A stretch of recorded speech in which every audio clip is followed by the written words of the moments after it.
Now, if you're trying to set up a real estate business in Nigeria, whether it is agency, brokerage, management, or even development, this is one of the parts that is very crucial that most people skip, and that is the legal and compliance setup. And skipping this is how you lose money, lose customers, lose credibility, and also get dragged into unnecessary disputes. Today, I'm going to show you how exactly you can properly set up a real estate business in Nigeria, step by step, including CAC, SCOMO, and every other approval that you need. Join me as we begin. Hi, welcome back. Now, let's talk about the businesses, right? Starting with the real estate. How do you properly set up a real estate business? The first thing you need to do is to decide what aspect of real estate I want to begin with, right? There is agency, there's brokerage, agency or brokerage, there's advisory, there is development, right? There is management. So these are different aspects of real estate business. Some of them have a lower entry point and some of them have a higher entry point. So it all depends on which one you want to go for and depends on your capital. For most beginners, they go with the agency stroke brokerage, which is where you bring two the buyer and seller together. Either you are the representative of the buyer, then you go on for a seller, or the other way around. So that's for most people is the easiest part because there you don't have you don't have to invest in any property in any capital for this business. You only need your time and your your circle, your contacts, right? So it can either be the lowest entry point for this is either you are connecting buyers and sellers, which is the brokerage or the agency, or you are managing the property. Uh, now let us so now once you decide on which aspect of the real estate you want to go into, the next thing is to talk about registration. It's good to register your business so that your business will have a face and you to have a brand. Because if you're looking at something long term, if you're actually looking at a business that you want to come up with, I want to set up, I want to establish, it is good for you to have a brand, a face to that business, right? And so you can decide to go with a business name or a limited liability company. Now, for a business name, the difference is that for a business name, it is cheaper, it is faster. I think with 50,000, less than 50,000 naira, you can register a business. And of course, you can reach out to us for we to help you do that if you need to do that.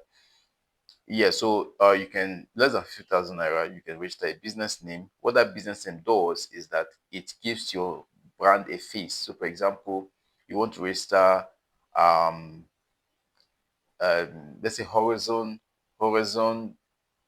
Real Estate, right? Horizon Real Estate. You can decide to just go with a business name, have a brand, market that brand, hit for social media marketing and also in-person marketing. You can use LinkedIn as well to market. Go through that brand so that at least it gives you a bit of credibility and a bit of professionalism when you have a brand to your business. However, for a business name, you cannot have shares, things like shares. So if you want to raise capital going forward, in the long run, we want to go into investments or development of properties, and you need to you need to raise capital. You can't do that with a business because there are no shares, so you cannot exchange ownership, part ownership, or units of ownership in return for investors to invest in your business, right? So if you want to go long in the long run, you can always change your business name to a limited liability company. Now, for a limited liability company, the benefits are are beyond borders, right? You have the business is separate from you. It is seen as a person on its own, an entity on its own, separate from you. You can have your directors, you can have your shareholders, you can raise capital. Even as a private company, you can raise capital uh, in return for units of shares, right? And and also when you are handling bigger transactions, right, you may need a company rather than a business name to handle such bigger transactions. Now, what do you need in this CAC registration? Um, you need different documents to register your business, right? It is agents do that for you. Like a company can help you do that. You want to incorporate your company and you want to go big on the real estate business, right? Incorporate your company, and then you need different information. So depending on the structure you choose for the CAC registration, you need your full name, your address, you need your memorandum or and articles of association, which are the binding documents for companies. If you want to go with company, you need names of shareholders. If you wish to go with shareholders, if you wish to go with a company, you need names of shareholders or a shareholder. You can be a solo shareholder actually. With the newcomer 2020, you can decide to register the business with your own name as a sole director and sole shareholder. However, it's advisable to also get other people on board to help you grow the vision. So you need names of directors, names of shareholders, and you need a share capital you want to go with. If it's 1 million, the most prevalent number of shares or share capital people go with for companies, they start with 1 million share capital. So you can start to go with 1 million share capital, distribute it among your shareholders if you wish. The next thing is your tax. Yeah, tax is very important. Tax is the next step you need to do to set up your real estate business. Now, for the tax, which there's a collaboration now between CAC and the FRS, where if you register your business or you set up a company or you incorporate your company, you get a tax identification number, right?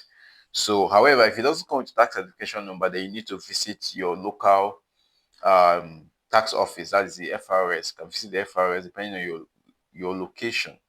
You visit the FRS to get your tax identification number because you need to be tax compliant. And also, when you get to it, the advantage of having your tax identification number is that there's a level you get to in this business. It's a big business.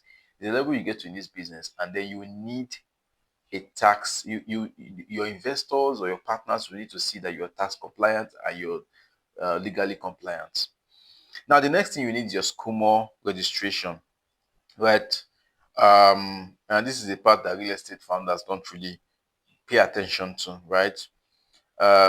Real estate dealers are treated as designated non-financial businesses and professions for anti-money laundering compliance. So SCUMO is basically to ensure anti-money laundering, to prevent money laundering. So it's an anti-money laundering um, measure. Now, to get your SCUMO, you need your CAC documents. Remember the previous step, the first step we talked about, which the second step we talked about, which is CAC registration. So once you've registered the business, keep the documents, take it along with your tax documents, and go and file for your SCUMO. Now, there are specific states rules you need as a real estate business, right? And those are state level regulations because it's not everyone that is based in the FCT, in Abuja, the FCT, right, which is governed by federal laws. There are state laws for if you're in Port Harcourt, if you're in River State, if you're in Anambra State, they have their own state laws that you have to comply with.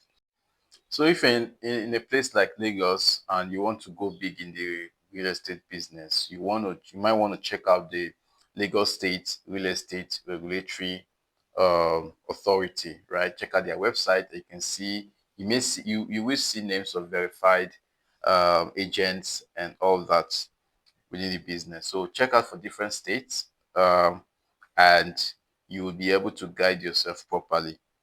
Although if you need specific regulations within state level for real estate business, you just drop a comment in the comment section, and maybe in my next video, my next series, I would talk about that particular state and the regulations that you will need for that state. Now let's talk about professional practice versus business. Sometimes people confuse real estate business with professional property, uh, professional property individuals, right? Or professional property practice, like the um, surveyors, right? Surveyors. Now, there's a difference, and people need to get it right. The fact that you are a surveyor doesn't mean that you're a real estate you're in real estate business. And the fact that you're in real estate business doesn't make you a surveyor or a professional within that field, right? There are specific regulations that guide professions within the real estate field, like surveyors, like legal practitioners, right? So the fact that you are in the business doesn't make you a professional or doesn't make you a member of the profession in that line of business. Um, because if you're doing only brokerage or agency work, property sourcing, your compliance path is different. It's different from those that are professionals or that are members of the professions of a profession of real estate. Um, Now, the next thing you need to look at is your due diligence checklist. There are documents, specific documents that will save you a lot of stress. They'll save you a lot of money, they'll save you a lot of stress, and they will protect you as well. Aside, having registered, aside having licenses,